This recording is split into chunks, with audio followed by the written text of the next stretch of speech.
Zappa composed music, he composed music based on the people in the band, the personnel and their personalities. A great guy, great friend, great composer, one of the greatest composers I've ever, one of the greatest guitar players I've ever heard, you know.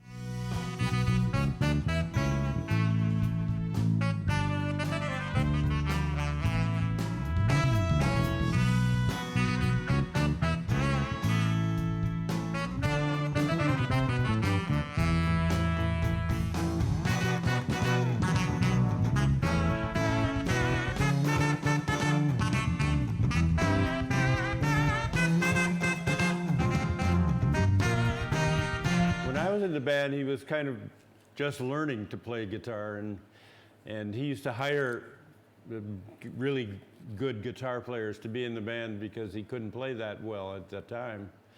But he kept practicing, and by the time the Roxy came out, he was really playing great.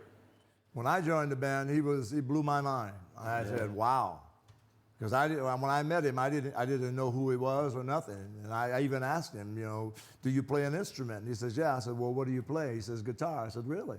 You know, because I had never heard his music when I met him. And when I heard him, I went, wow.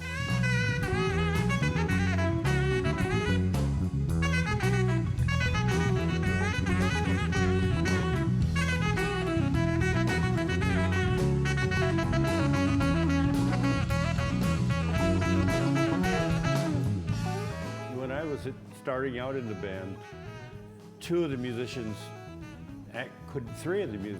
could not read a note of music, and they didn't, you know, they were good in their realm, rock musicians. But in order to play Zappa's music, that was amazing, because he had to show them by rote, you know, da-da-da-da-da, play that, and then, you know, they would play it. But it was a little harder back then than it was when you were in the band, because these guys didn't know anything about 7/4, what's that? 7/8, you know, what 9/8? They had no concept of that at all.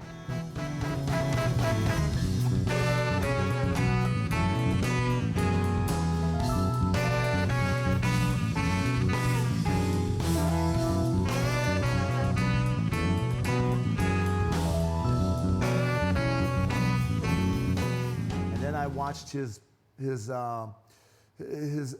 ethics, you know, his practice ethics, and he practiced all the time. When he wasn't on stage performing, or he wasn't on stage composing or practicing with us, he was always in the back room. Practice, practice, practice. And you know what they say about practice? It makes perfect.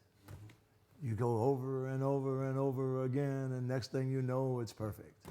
No, he's professional and very disciplined. And he wanted it right. You know, he was not a bad guy, he was a good guy, but he was a strict, you might call it a strict disciplinarian, but that's only, you know, striving for perfection. You know, he had an ethic of perfection, and that just because you cannot be perfect, that's no reason not to try. And so we tried over and over and over again until it was as perfect as it could be, perfect as it's humanly possible.